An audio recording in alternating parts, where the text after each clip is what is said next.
Então, esse artigo aqui, ele é uma revisão sistemática, né?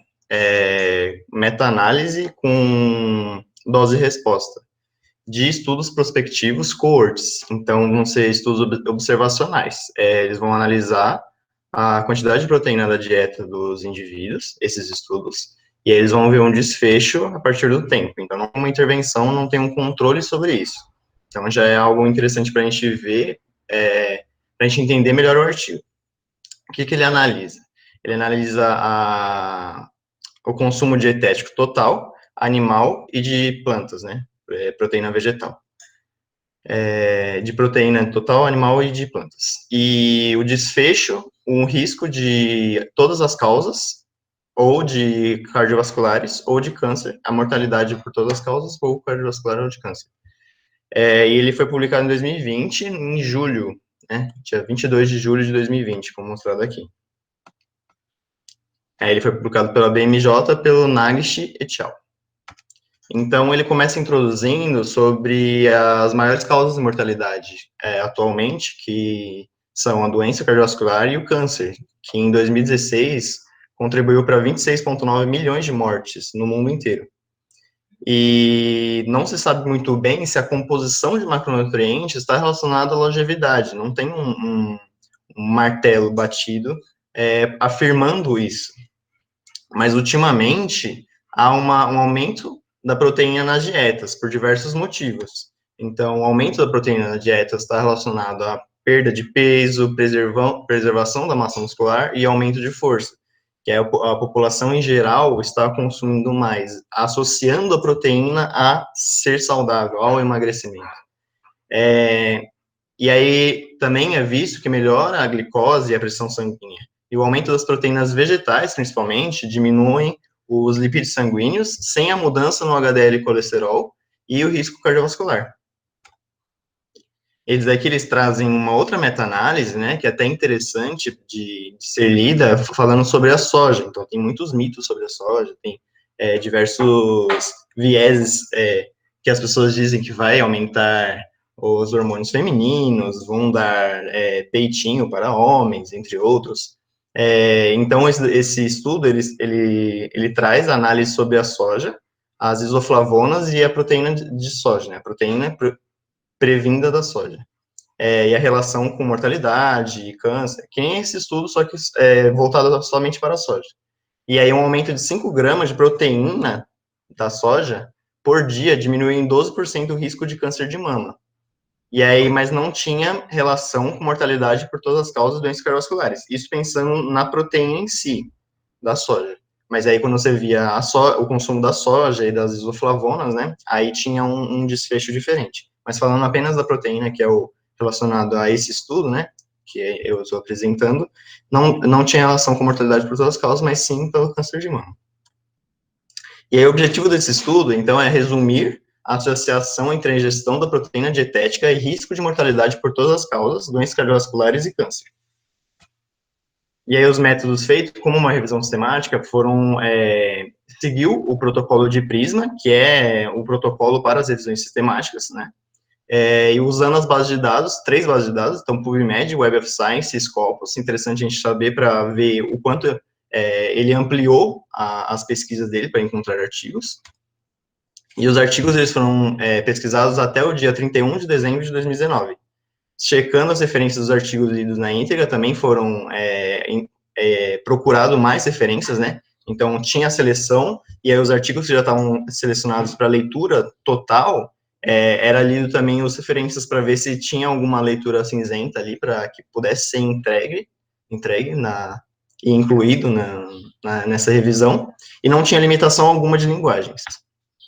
Os critérios de inclusão para a seleção dos artigos eram estudos observacionais, prospectivos, então não podia ser um estudo transversal, que seria uma foto do momento, precisaria de uma progressão ao tempo, em humanos, adultos, ou estudos que reportem tamanho de efeito, como, por exemplo, hazard ratio, risco relativo ou odds ratio. Esses tamanhos de efeitos, eles são usados em estudos observacionais e estudos prospectivos. Seria para análise se tinha significância estatística ou não. com o intervalo de confiança de 95%, para a ingestão de proteína total, animal ou vegetal. E aí, com o desfecho de mortalidade por todas as causas, ou doenças cardiovasculares, ou todos os tipos de câncer, poderia ser um ou outro. Tinha alguns estudos que estavam só analisando as doenças cardiovasculares, mas aí eles eram incluídos na análise de doenças cardiovasculares. Critérios de exclusão, então, estudos que eram cartas, comentários, revisões, meta-análises e estudos ecológicos. Estudos em crianças e adolescentes também não foram relacionados, porque a taxa de mortalidade não seria relevante para o público adulto, né? Pacientes com doença renal crônica, que aí precisaria de adaptação à proteína dietética, então não daria para colocar no mesmo grupo que outros indivíduos. Em hemodiálise, estágio final de câncer ou doença grave. Estudos que considerassem consumo proteico por métodos não quantitativos, então, por grupos alimentares, como aquele era da soja, nitrogênio na ureia, então precisaria realmente analisar a quantidade de proteína ingerida por um recordatório ou de outra forma. E a extração de dados foi feita de que maneira, né? Geralmente na revisão sistemática são dois autores que eles fazem a seleção independentemente, e a discordância entre eles é decidida por um terceiro autor. E foi o que foi feito nessa revisão sistemática. E eles fizeram análise de risco de viés usando a ferramenta de Robbins E.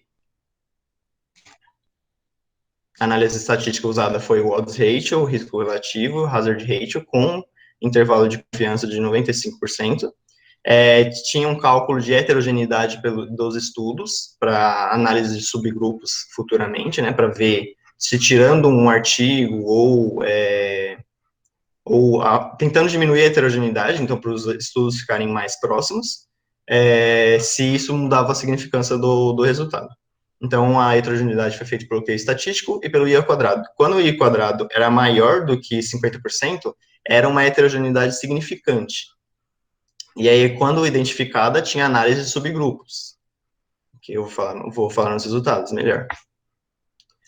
Essa análise de subgrupos, né, ela vai controlar confundidores. Então, por exemplo, IMC, consumo total de energia e macronutrientes, carboidrato e gordura, o local que foi feito o estudo, se foram estudos nos Estados Unidos ou fora dos Estados Unidos, qual o método de análise, qual que é o método de coleta de proteína. Então, eles faziam análise de subgrupos separadamente, para ver se tinha alguma relação, em um subgrupo específico, se tinha significância. E aí, eles faziam um cálculo de dose e resposta linear, e também tinha não linear. A não linear, ela era separada em 3 squares, né? Então, 10%, 50% e 90%. Isso na distribuição dos resultados. E aí, via se tinha dose-resposta por uma forma não linear.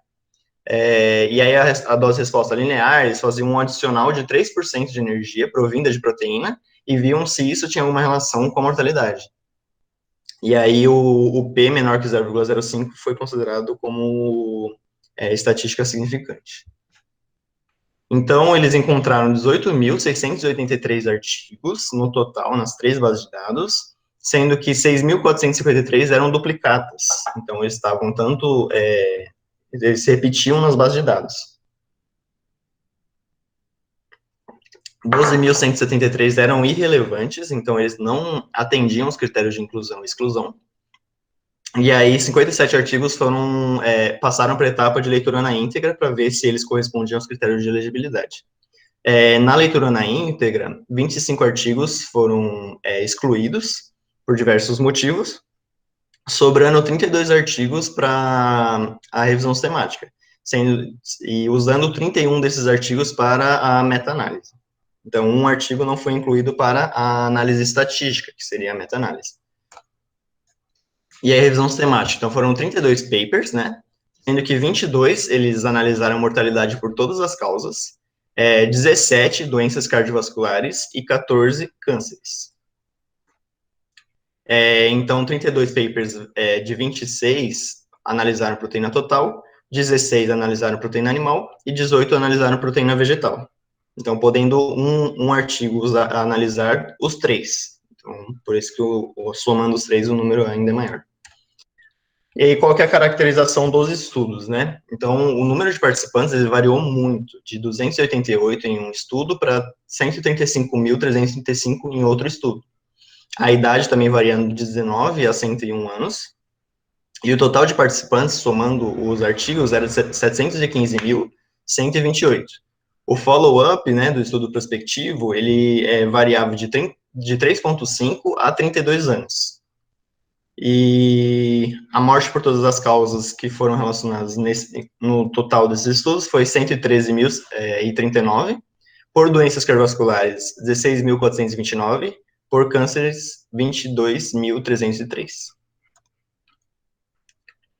E aí, então, a análise dos dados, elas foram feitas por maneiras diferentes, né? Então, o primeiro aqui, registro dietético, foram 11 papers. Questionário de frequência alimentar foram 19. E a gente tinha visto, eu tinha falado nos critérios de exclusão, que o nitrogênio na ureia não seria considerado. Mas, isso no critério de exclusão deles. Mas eles incluíram aqui. Aí eu achei interessante trazer essa informação e colocar em vermelho. Porque talvez pareça ter sido uma confusão no artigo. Mas ainda assim, 2 artigos eles analisaram por nitrogênio na ureia. E aí, quando eles fizeram análise de risco de viés, 15 papers de 32 tinham baixo risco de viés. Quando você via todos, tinha alguns que a maioria tinha moderado, né? E tinham 2 artigos que um era crítico e o outro era severo, o risco de viés. Então, ele poderia ser um pouco mais enviesado, mas ainda assim tem controle estatístico para diminuir esse risco de viés. Então, vamos lá para os resultados. Eu trouxe os resultados direto da meta-análise, sem pegar os resultados da revisão sistemática, artigo por artigo, porque eu acho que fica mais didático também e um dado um pouco mais interessante, talvez. Mas ainda assim a gente consegue ver os resultados aqui das revisões sistemáticas, então os estudos por si só. Aqui no lado direito a gente tem o tamanho de efeito. Então o tamanho de efeito ele vai ser por hazard ratio, ou odds ratio, ou risco relativo, e quando esse tamanho de efeito ele está em 1, né, ele atende por 1, então, por exemplo, aqui, 0,33 até 1,64. Então, ele bate aqui, ó, ele está dentro do 1. Então, aí isso não tem uma relevância estatística, né? Porque ele ainda está falando que não tem efeito, algumas pessoas não tiveram efeito. Quando aqui, por exemplo, aqui, 0,65, 0,48 até 0,89, então ele mostra que tem um efeito total aqui. Então, efeito inverso, né? Então, o consumo de proteína está relacionado com uma diminuição na mortalidade total, nesse estudo aqui. E aí, quando a gente junta todos os estudos, tem alguns estudos que eles têm maior peso que outros, né? Por exemplo, aqui, ó, Papa Nicolau tem 15,63% de peso nos dados totais do estudo. E aí, você fazendo a análise, juntando todos os estudos por análise estatística, a gente via que o diamante aqui, como é que eu tiro isso aqui? Não. Então, pera, eu não vou mexer no mouse. Então, aqui embaixo, quando a gente vê o diamante ele tá à esquerda, né?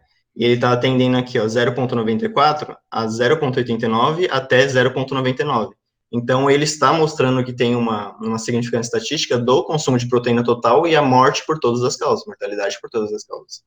Quando a gente vê por doenças cardiovasculares, aí a gente vê os artigos também, né? Só um artigo estava relacionado com proteína total, de todas as análises, que ele não estava compreendendo um.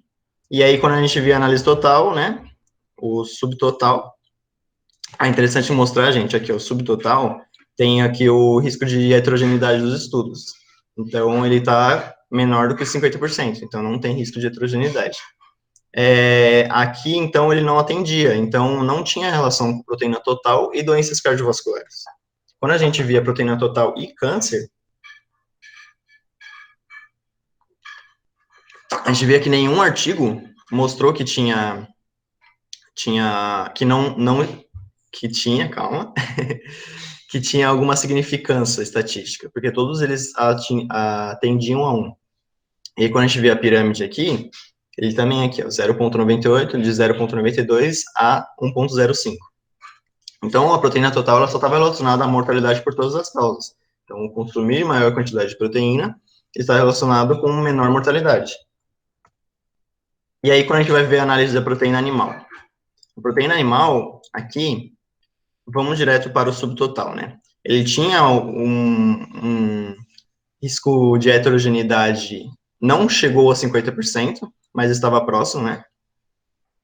E aí, o subtotal dele deu de 1 a 0,94 a 1,05. Então, não mostrando significância sobre o consumo de proteína animal e a mortalidade por todas as causas. E esses daqui são os estudos que mostraram que tinha significância. Então, Salvaget e Hermandes Alonso. Então, é interessante, talvez, se as pessoas forem manipular informações, né, elas pegando esses estudos específicos, elas conseguem falar, olha, proteína animal está relacionada com menor mortalidade. Mas, na verdade, não. Quando a gente vai pegar uma meta-análise que junta todos os estudos, a gente vê que não tem uma significância estatística. Por doenças cardiovasculares também. Então, aqui, ó, Salva, a gente estava... mostrou relevância também para doenças cardiovasculares, ele mostrou aqui. E aqui, então, no subtotal, 1,02, 0,94 a 1,11, então não tinha significância estatística também, por doenças cardiovasculares, proteína animal. Proteína animal e câncer também não tem significância estatística, 0,98 a 1,02. E aí, quando a gente vai para a proteína vegetal, né, então, mortalidade por todas as causas com maior consumo de proteína vegetal. A gente vê que tem os estudos que mostram aqui, ó, Song, Sun, Buddha, Tok e Chen. Todos esses estudos, eles mostraram, e o Santan, o Santan já tinha marcado, eles mostraram que tinha significância estatística, mas e aí, juntando todos os estudos que tem sobre esse assunto, será que tem significância estatística mesmo? A gente vê no subtotal, tem um risco de heterogeneidade, né, então de 57,5%, que é interessante fazer análise sobre grupos para ver o que está dando essa heterogeneidade, se talvez eliminando ou controlando essa heterogeneidade, o resultado ainda é o mesmo, mas aqui mostrando que tem uma significância estatística, de 0,87 a 0,97. Então, será que o consumo total, lá em cima, que a gente tinha mostrado, proteína total, MTC, e mortalidade por todas as causas, será que esse maior consumo de proteína total está relacionado a maior consumo de proteína total e acabou, ou porque tem maior consumo de proteína vegetal? Então, é uma discussão que eles trazem do artigo também. E aí, quando a gente vai ver de doenças cardiovasculares, né, a gente vê que tem 1, 2, 3, 4, 5 artigos que mostraram significância, e aí quando a gente vai ver o subtotal, aqui 0,88, então 0,80 até 0,96. Esse 0,80 a 0,96, eu acho que eu acabei não explicando, mas é o intervalo de confiança, de 95%. Então, para atender 95% da população, então como se fosse a curva de Gauss, ele seria de 0,80 a 0,96. Algumas pessoas têm 0,80 de resultado, outras pessoas têm 0,96 de resultado. Mas aí com uma média de 0,88. Então, doenças cardiovasculares também têm um efeito protetor da proteína vegetal, né? Então, proteína vegetal e câncer não tem uma significância estatística aqui. 0,94 a 1,05. Então, não tem uma relação ao consumo de proteína vegetal, exclusivamente proteína vegetal. Então, como a gente viu na introdução, proteína de soja pode estar relacionada, mas a proteína vegetal em si não tem uma relação protetora, né, uma associação inversa com o aparecimento de cânceres. E aí, quando eles fizeram a dose-resposta linear, né, então eles fizeram um cálculo estatístico com um aumento de 3% de quilocalorias de proteína vegetal por dia, e foram ver se isso diminuía o risco de mortalidade por todas as causas, por doenças cardiovasculares, por cânceres, e eles viram a única resposta com dose-resposta linear era para a proteína vegetal. Então, a proteína vegetal, ela mostrou que com um aumento de 3% das quilocalorias de proteína, diminuía em 5% o risco de mortalidade por todas as causas. E aí, quando a gente viu uma dose-resposta não linear, os únicos que mostraram que não tinha, que tinha uma dose-resposta não linear, foi a proteína da planta relacionada a todas as causas de mortalidade e doenças cardiovasculares também. Então, eu particularmente não sei interpretar esse gráfico aqui, gente, se alguém souber, mas mostrou que tinha um P igual a 0,05 para todas as causas de mortalidade, e um P menor que 0,001, então uma significância estatística maior, mais considerável, né, para as doenças cardiovasculares. E aí, quando eles foram fazer análise de subgrupos, a partir da heterogeneidade dos estudos, eles fizeram análise de subgrupos para a proteína total. Então, eles viram que tinha uma significância para a mortalidade por todas as causas, quando eles viam subgrupos de indivíduos de estudos que tiveram questionário de frequência alimentar, para análise da proteína total, em mulheres sem controle de energia total e macronutrientes, então, quando não tinha o controle, mostrava uma significância maior, menor do que 15 anos de follow-up em pessoas com comorbidades. Então, quando a gente pegava e analisava o subgrupo dos estudos, então separando os indivíduos que tinham, que eram mulheres, os estudos que não tinham controle de energia total e macronutrientes, eles viam que mostrava significância. Então, vendo como esses valores podem variar muito, né? Para doenças cardiovasculares, quando não tinham controle de energia total e macronutrientes e menor do que 15 anos de follow-up. Mas para cânceres não tinha uma análise de subgrupo que mostrava significância. Para a proteína total, proteína animal. Então, mortalidade por todas as causas seria para follow-ups menores do que em 15 anos. Talvez o desfecho em 15 anos não seja o suficiente. Então, não mostrava uma mortalidade considerável. Para doenças cardiovasculares. Então, quando não controlavam o consumo de macronutrientes, aí tinha uma significância estatística, né, para esses subgrupos. Para a proteína vegetal, então, em homens e mulheres, todos os países incluídos, quando tinha um questionário de frequência alimentar, quando tinha controle de energia, macronutrientes e IMC, esse controle é controle de confundidores, né, que os próprios estudos, eles pegam e eles controlam essas medidas para incluir especificadamente a proteína vegetal, ou proteína tal, ou proteína animal. Então, países de alta renda também, quando tinha hazard ratio e indivíduos com comorbidades. Hazard ratio como o método de análise, né, dos estudos. Doenças cardiovasculares para mortalidade total, mortalidade por todas as causas, né? Então, todos que tinham mortalidade mortalidade por todas as causas, menos os estudos que estavam nos Estados Unidos, em homens e mulheres, e com follow-up maior do que 15 anos. Então, para doenças cardiovasculares, a gente pegaria todos esses daqui e tiraria os estudos que foram realizados nos Estados Unidos, e em homens e mulheres, com follow-up maior do que 15 anos, tá bom? É porque eu não ia escrever tudo de novo e ia ficar muito espaço, né?